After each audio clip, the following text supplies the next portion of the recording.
Hello friends and welcome back to my channel easy learner. सबसे पहले आज हम बात करते हैं ग्रॉस टोटल इनकम की। ग्रॉस टोटल इनकम को कैलकुलेट करने के लिए हमारे पास में 5 हेड्स होते हैं, जिसमें से पहला आता है capital gain, second is income from other source, income from business and profession, income from house property and income from salary.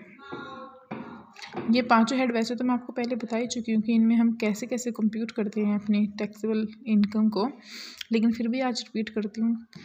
जिन्होंने वो वीडियो नहीं देखी है तो वो प्लीज़ इस वीडियो को देखें और समझ जाएं कि हम इन सब में कैसे कैसे क्या क्या कैलकुलेट करते हैं। कैपिटल गेन में हमारी कौन सी इनकम आती है? कैपिटल गेन में हम पढ़ते हैं कि अगर हमने कोई कैपिटल एसेट को हमने सेल किया है और उससे होने वाला प्रॉफिट हम कैपिटल गेन में कैलकुलेट करते हैं।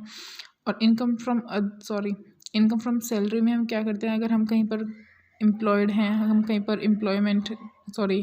पर एम्प्लॉय लगे हैं और हमें वहाँ से सैलरी मिलती है, या फिर हम कहीं मैनेजर हैं या फिर किसी भी हम पोस्ट पर हैं और हमारा ओनर हमको सैलरी पे करता है, तो उसकी इनकम टैक्सेबल किस हेड में होगी? इनकम फ्रॉम सैलरी वाले हेड में होगी। इनकम फ्रॉम हाउस प्रॉपर्टी, अगर हमारी हाउस प्रॉपर्टी है, हमने हाउस है और हमने एक फ्लोर पे खुद रहते हैं, दूसरा फ्लोर रेंट पे दिया है, या फिर हमारे पास में 2 घर हैं, हम एक घर में खुद रहते हैं, दूसरे घर में हमने किराए को दिया है, तो उस इनकम को हम कहाँ पर डालते हैं? इनकम फ्रॉम हाउस प्रॉपर्टी में डालते हैं। इनकम फ्रॉम बिजनेस और प्रोफेशन, अगर हमारा कोई बिजनेस है या फिर हम किसी प्रोफेशन में, हम लॉयर हैं, डॉक्टर हैं, या फिर हमारा कोई बिज़नेस है, स्टील का बिज़नेस है, या फिर हमारे पावर प्लांट हैं और उससे होने वाला प्रॉफिट हम डालते हैं इनकम फ्रॉम बिज़नेस और प्रोफेशन में। और जो इन चारों हेड में नहीं आता है हमारी इनकम, वो हम डालते हैं इनकम फ्रॉम अदर सोर्स में। और इन पांचों की इनकम को ऐड करने के बाद में हमारी निकल कर आती है gross total income. Total income का फॉर्मूला होता है, ग्रॉस टोटल इनकम में से हम डिडक्शन करते हैं। हमारी कुछ डिडक्शंस होती हैं जो गवर्नमेंट हमने हमको दी हैं, जो आती हैं सारी 80C और 80U के अंडर।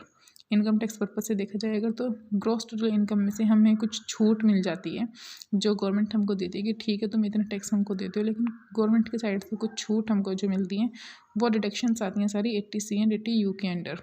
तो ग्रॉस टोटल इनकम में से डिडक्शंस माइनस करके हमारे निकल कर आती है टोटल इनकम। और आज जो हम अपना चैप्टर स्टार्ट करने वाले हैं वो है कैपिटल गेन। तो चैप्टर स्टार्ट करते हैं कैपिटल गेन।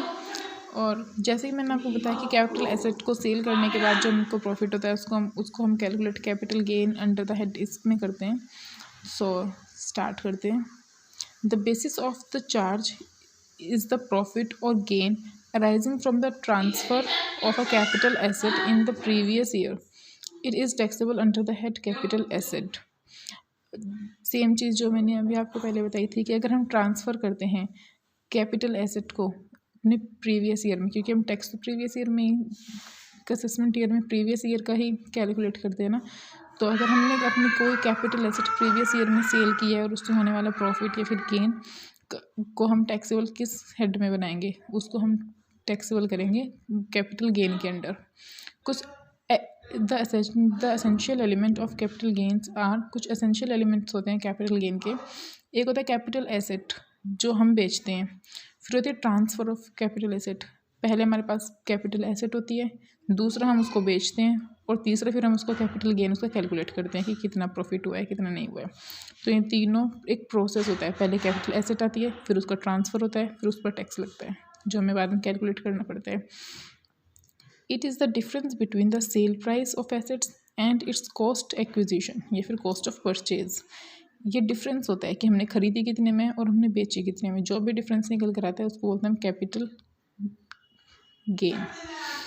ऐसी बात नहीं कि कैपिटल गेन ही होता है, हमको कभी कभी कैपिटल लॉस भी हो जाता है। जो भी डिफरेंस निकल, अगर डिफरेंस पॉजिटिव में आता है तो कैपिटल गेन है, और अगर माइनस में आता है तो हमारा कैपिटल लॉस भी माना जाता है। अब कैपिटल एसेट क्या होती है? बहुत देर से पढ़ते आ रहे हैं कैपिटल एसेट। अब ये होती क्या है? Property of any kind held by an assessee whether connected with his business profession और नॉट।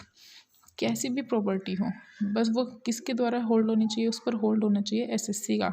कैसी भी प्रॉपर्टी है लेकिन वो होल्डिंग होनी चाहिए एसएससी के थ्रू, चाहे वो उसके बिजनेस से रिलेटेड है या फिर उसके बिजनेस और प्रोफेशन से रिलेटेड नहीं है, बस वो उसके प्रॉपर्टी होनी चाहिए।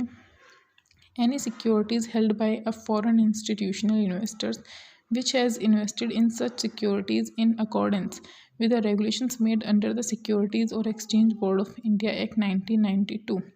कुछ हम सिक्योरिटीज़ परचेज़ करके रखते हैं, सपोज हम किसी कंपनी में हमने शेयर परचेज़ कर रखे हैं, फिर कुछ सिक्योरिटीज़ परचेज़ कर रखी हैं, तो वो भी हमारी कैपिटल एसेट ही मानी जाती है, क्योंकि उनके बेचने के बाद में हमको पैसे ही मिलते हैं, है ना। जो हमारी ये कैपिटल एसेट होती है ये 2 टाइप्स की होती है, एक होती है शॉर्ट टर्म कैपिटल एसेट और एक होती है long term capital asset.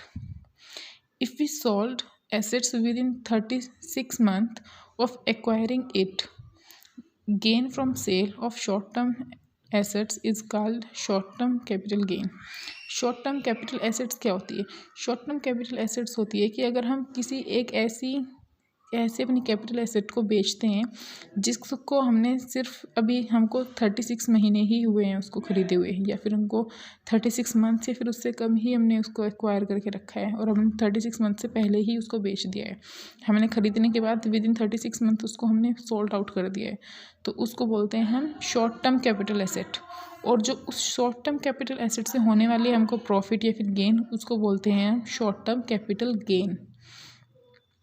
Next type होता है इसका long term capital gain. If we sold the asset after 36 months of acquiring it, अगर हम किसी एसेट को बेचते हैं जिसको हमने 36 मंथ से ज़्यादा एक्वायर करके रखा है, यानी हमको उसको 36 मंथ से ज़्यादा हमारे पास में कोई एसेट है, उसको हम बेचते हैं, उस एसेट को जिसको हमने सोल्ड किया है लेकिन उसको 36 मंथ तक हमने उसको होल्ड करके रखा है, वो कैपिटल बन जाएगी हमारी long term capital asset. Gain from the sale of long term assets is called long term capital gain. और अगर हम लॉन्ग टर्म कैपिटल एसेट को अपनी सेल आउट करते हैं तो उससे होने वाला गेन हम बोलते हैं लॉन्ग टर्म कैपिटल गेन। अब कुछ कैरेक्टरिस्टिक्स होती हैं कैपिटल एसेट्स की। ये फिक्स्ड एसेट भी हो सकती है ना, लैंड भी हो सकती है, बिल्डिंग भी हो सकती है जिसको हम सेल आउट कर सकते हैं। ये मूवेबल एसेट भी हो सकती है, कार भी हो सकता है, ट्रैक्टर भी हो सकता है, बाइक, स्कूटर, स्कूटी सब हो सकता है। और थर्ड कैरेक्टरिस्टिक आती है इसकी कि ये टेंजिबल भी हो सकता है और इनटेंजिबल भी हो सकते हैं। मतलब टेंजिबल जैसे मशीनरी, फर्नीचर, है ना, व्हीकल्स, ये सब होते हैं हमारे टेंजिबल जिनको हम टच कर सकते हैं। और एक होता है इंटेंजिबल जैसे ट्रेडमार्क है, ट्रेडमार्क को हम टच नहीं कर सकते। एक है गुडविल को हम टच नहीं कर सकते। कॉपीराइट, इनको हम टच नहीं कर सकते हैं। तो ये होते हैं हमारे इंटेंजिबल एसेट्स। तो हमारी कैपिटल एसेट्स फिक्स्ड एसेट्स भी हो सकती है, मूवेबल भी हो सकती है और इंटेंजिबल भी हो सकती है। ओके फ्रेंड्स, आज की वीडियो में इतना ही। नेक्स्ट वीडियो में हम पढ़ेंगे capital asset does not include, capital asset में क्या क्या इंक्लूड नहीं होता है, कुछ इंपॉर्टेंट नोट्स, कुछ एक्सेप्शनल्स, फिर कैपिटल गेन के फॉर्मूले, और फिर computation of short term capital gain कैसे कंप्यूट करते हैं और लॉन्ग टर्म कैपिटल गेन कैसे कंप्यूट करते हैं, और उनके पूरा परफॉर्मा पढ़ेंगे। So thank you. और अगर आपको ये वीडियो अच्छा लगा है तो प्लीज़ मेरे चैनल को लाइक कीजिए, सब्सक्राइब कीजिए मेरी video, and thank you so much.